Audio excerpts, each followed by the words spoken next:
यकीनन कांग्रेस पूरे active mode में नजर आ रही है। इस दौरान जो रणनीति बनाई जा रही है उसके दम पर कहा जा सकता है कि बीजेपी की धार का इस्तेमाल कर बीजेपी पर ही वार किया जा रहा है। लेकिन क्या बीजेपी पलटवार के लिए तैयार है? इस दौरान याद कीजिए 2014 का वो दौर जब पूरे देश में नारे लग रहे थे, अब की बार मोदी सरकार। इस नारे के दम पर बीजेपी ने सरकार बना ली थी। लेकिन क्या इस बार भी बीजेपी इसी नारे को दोहराने वाली है या फिर नया नारा आने वाला है, नया नजरिया आने वाला है? अगर नया नारा होगा तो फिर वो क्या होगा? क्या वो मोदी को केंद्रित करते हुए होगा या फिर बीजेपी के इर्द गिर्द होगा? ये रिपोर्ट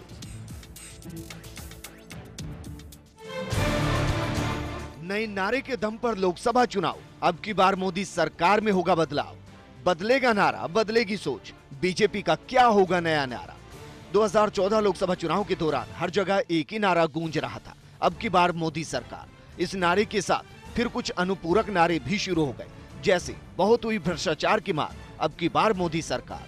बहुत हुआ महिलाओं पर अत्याचार, अब की बार मोदी सरकार, वगैरह वगैरह। लेकिन अब इस नारे का मैजिक लगता है कि खत्म हो रहा है और लोकसभा 2019 के रण में बीजेपी या तो इस नारे को बदल सकती है या फिर इस नारे में बदलाव कर सकती है। तो क्या कहा जाए कि अब की बार नए नारे के दम पर होगी सरकार? सूत्रों की माने तो पिछले सप्ताह समिति के गठन के बाद 3 बैठकें हो चुकी हैं। 16 जनवरी को संभावित समिति की बैठक में नारे पर फैसला हो सकता है। अब की बार मोदी सरकार की जगह नारा हो सकता है एक बार फिर मोदी सरकार। इसके अलावा भी बीजेपी के अंदर जो रणनीति बन रही है उसके मुताबिक नेतृत्व और प्रदर्शन पर भी बीजेपी का फोकस रहने वाला है।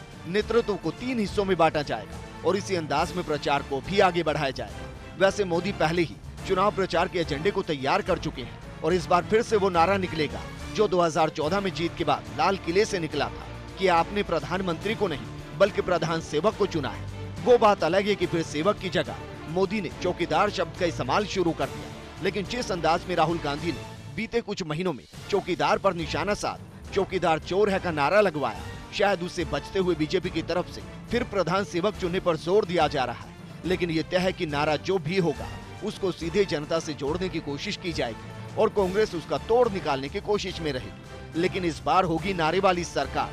किसके नारे में होगा कितना दम, ये चुनाव परिणाम तय करेंगे। Bureau report, first India news.